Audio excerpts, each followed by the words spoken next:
Order! Order! You are an incorrigible delinquent at times. Behave yourself, man!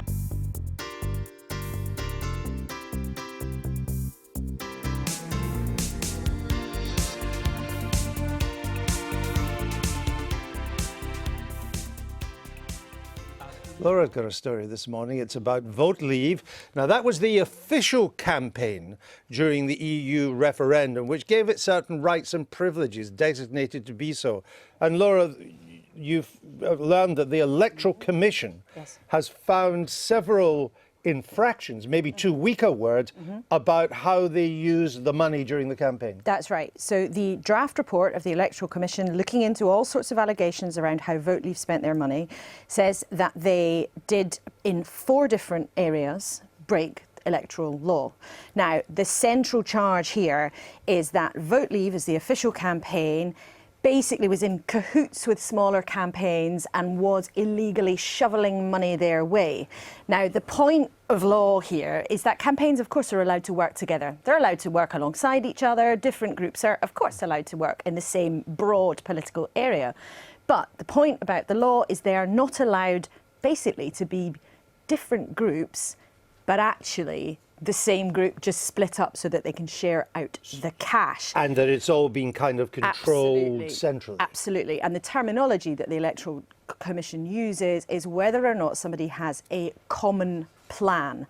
Now, our viewers might remember there's been allegations that Vote Leave funneled money to a much smaller campaign group called Believe, £600,000, almost at the end of the referendum campaign.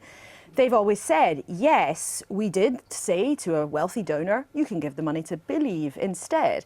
But whistleblowers and other bits of evidence have been put forward to the Electoral Commission and considered by them that indicates, it said, that they were working to a common plan. So Vote Leave, it said, was telling Believe what to do. Wow. However, the wrinkle in all of this is that Vote Leave, and of course they are trying to get their excuses in early, you know, we should be clear about what's going on here. They're furious about how the investigation has been conducted. They say that none of their senior figures have even been interviewed by the Electoral Commission in the last 3 years. And I've been speaking to the Chief Executive, Matthew Elliott, who insists that they still were acting within the law. Let's hear him. Many of our viewers, this will sound like you were bending the rules, pushing at the limits. And again, you may be innocent in theory, but it sounds like you were guilty in practice. I believe we acted both within the letter of the law and also the spirit of the law and the spirit of how you should conduct a campaign. We got the designation as Vote Leave, as the officially designated campaign for Leave, on the basis that we would be working with other groups. We wouldn't just solely be working on our own, we'd work alongside other groups and encourage them and encourage their activities. And that's what we did throughout the campaign to make it a broad-based campaign. So we followed, yes, the letter of the law, but also the spirit of running a positive campaign. So this is an argument that'll go on. There may be certainly. legal fallout from it too. Yep.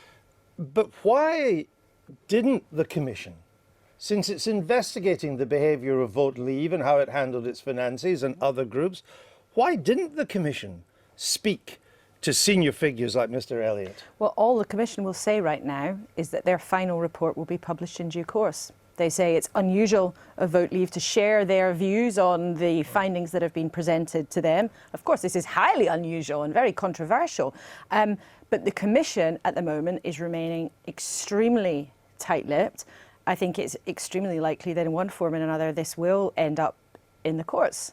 And of course, lawyers for the whistleblowers who came forward who say, look, this shows that the evidence, there is an evidentiary basis there to find them guilty.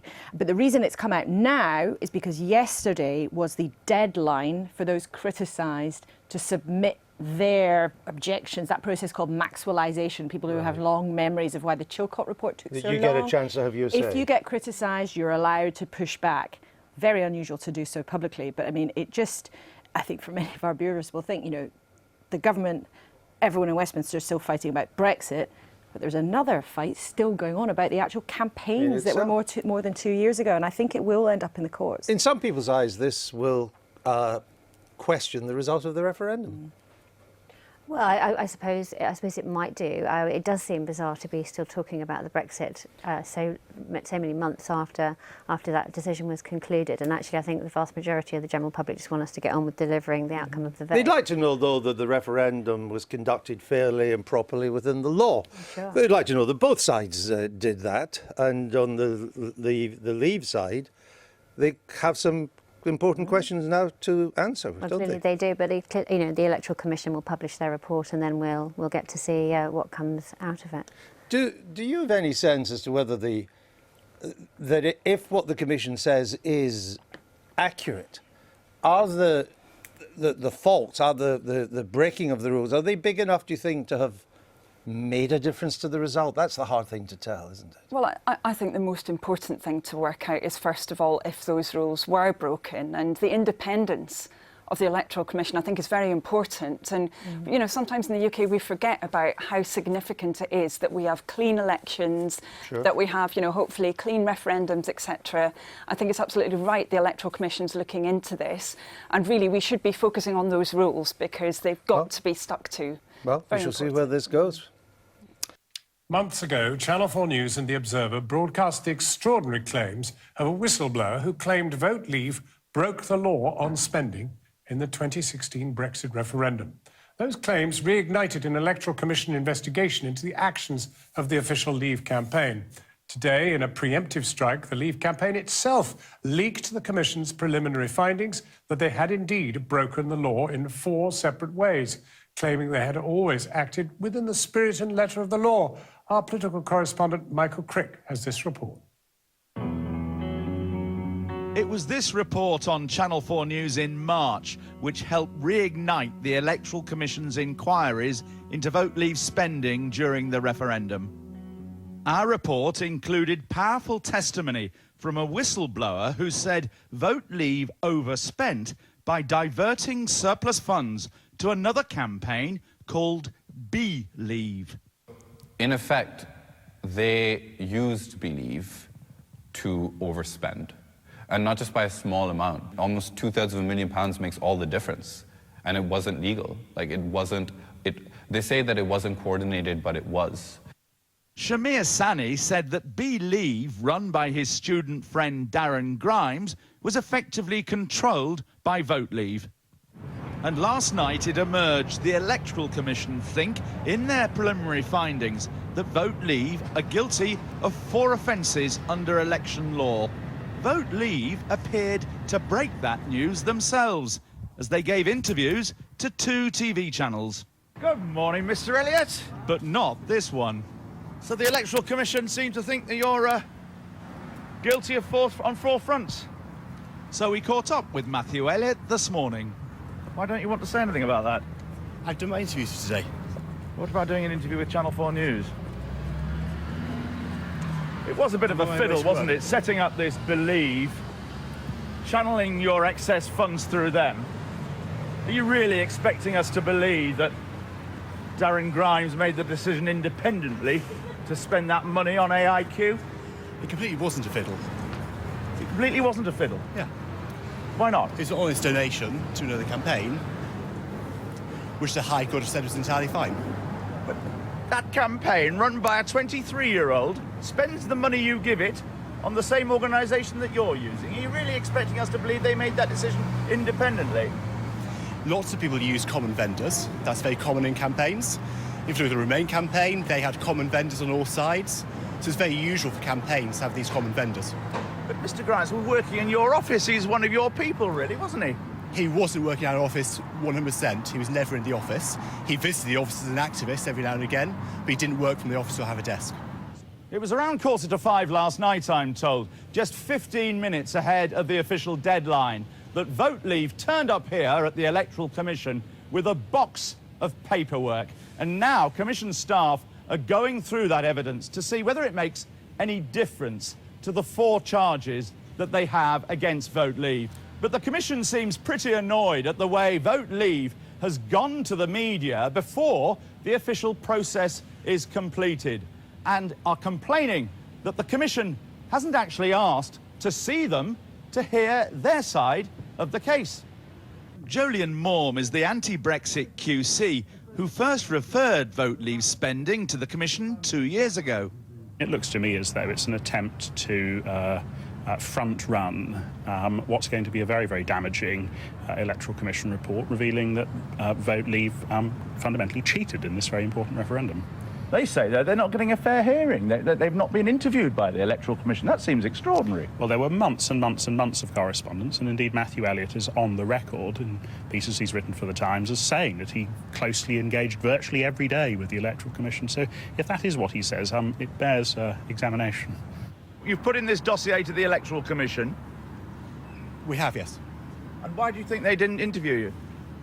I don't know. We're disappointed they didn't, because really, you know, it's important they listen to both sides of the arguments. They listen to the sort of so-called whistleblowers that you guys at Channel 4 had on a lot, and they didn't listen to our side of the story. Matthew Elliott, Vote Leave and Darren Grimes all deny cheating. They fully complied with the law, they say, and the referendum rules. The Election Commission report is due in a matter of weeks. But today, Vote Leave co-convener Michael Gove suggested that even then, the Commission's verdict might be challenged in the courts. Well, of course, we did ask to talk to Vote Leave and several cabinet ministers, including Boris Johnson, Michael Gove and Chris Grayling, as well as former minister, the MP Priti Patel, but none of them would speak to us tonight. So earlier, I spoke to the whistleblowers involved in the story, former Cambridge Analytica worker Chris Wiley and Shamir Sunny, a former volunteer for Believe, that's the pro-Brexit campaign group at the centre of the allegations. Matthew Elliott is someone you used to work with, yes? Yes. He is now saying you are a fantasist who is 100% lying. Are you a liar? No. It doesn't matter what Matthew Elliott has to say. All everyone needs to do is just look at the evidence. This is about evidence. This is about Matthew Elliott's opinion versus evidence and three binders of evidence. Are you motivated by a desire for a second referendum? No, I'm motivated by democracy, by protecting democracy. Are you still a Brexiteer? Yes. You still favour Britain leaving the European Union? Yes, most definitely, but not based on cheating, not based on a campaign that broke electoral law. Can we then unpick what it was you went to the Electoral Commission with? Yeah. What is your key allegation of Vote Leave controlling the money that was being sent by this smaller group, Believe, to a company in Canada? So according to electoral law, you cannot coordinate between two different campaign groups, and you have spending limits. Spending limits keep elections and campaigns and referendums fair. Vote Leave used Believe as a way to overspend, and they lied by saying that there was no coordination. But as Secretary, Treasurer, and Research Director of Believe, there was coordination. It was a coordinated campaign. There's evidence that shows that Believe was created by Vote Leave. There are emails that show that Vote Leave was coming up with the mission statement of Believe. The Believe Drive was based in the Vote Leave home Google Drive. So there's more than enough evidence of there being a coordinated campaign, and that is against electoral law. Chris Wiley, what was your involvement here? What was your evidence to the Electoral Commission on this allegation? Sure. So my involvement in this started with conversations with AIQ, which is the company that received 40% of Vote Leave spending. So it was a major player in the referendum. When they revealed to me the scheme that Vote Leave had set up, where they used Believe as a funding vehicle to overspend, when I heard that, that was deeply concerning. Particularly given that this is a permanent and irrevocable change to the constitutional settlement of this country. And so I went and I asked Shamir, is this true? Did this happen? He showed me more evidence of coordination, which is against the law. And with the evidence that Shamir has provided and the additional evidence that I provided in emails, text messages with AIQ, we presented that to the Electoral Commission. And now apparently the Electoral Commission agrees that, yes, Vote Leave broke the law. I mean, Vote Leave have admitted, I think, in their interviews today that they were involved in moving that money to Believe, but their claim is that it was then in the control of Believe. according to the rules. Yeah, but if you actually look at the three binders of evidence that we've provided to the Electoral Commission, any reasonable person looking at that, including apparently the Electoral Commission itself, would disagree. Because what is clearly apparent is Believe was asking for permission, was asking for advice, was essentially a subsidiary of Vote Leave. And the reason that's important, for people to understand is because that means that Believe was a vehicle to break the law. It was a vehicle to overspend by as much as 10%. Shamir Sani, why were you taking part in this? I was a volunteer at Vote Leave. And I went through this entire process seeking advice from the Vote Leave lawyers, seeking advice from senior members of Vote Leave staff. I've never been involved in political campaigns. Are you saying you didn't know what you were doing was wrong? No, of course we didn't, because the advice we got from Vote Leave lawyers was that everything is fine, that this is totally legitimate. This goes to the heart of the British political system. It's pretty wild that anyone would think that two volunteers would be able to manage this entire scheme or understand the implications of it. Some viewers might watch this and go, well, look, OK, maybe there was something that went wrong. The Electoral Commission seemed to have found rules were broken, the law was broken. Yeah.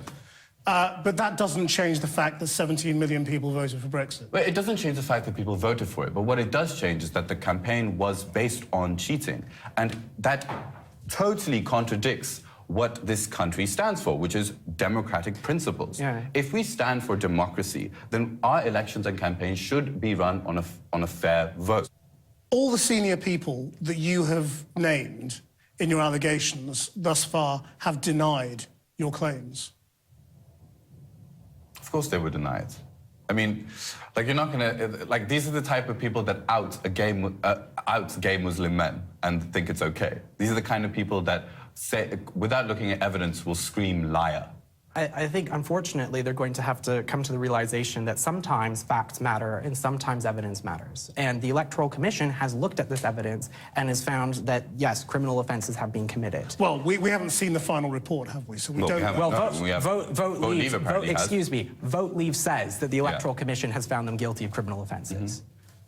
If they are calling you a liar, and if you're saying that's untrue, I mean, that's libelous. Yes. Will you consider taking legal action? I'll have to speak to my lawyers. How sure of your own position are you? Oh, yeah, look, you don't go through the things that I have done or that I have gone through if you're not sure, right? I've sort of staked a lot in order to protect, I know it sounds cheesy, but to protect British democracy. And so why would I do that if I didn't believe in what I'm saying? Or if I wasn't supported by so much evidence? Evidence. That's what matters in this day and age of fake news. Chris Wiley, Shamir Sani, thank you very much. Thank you. Cheers. I've been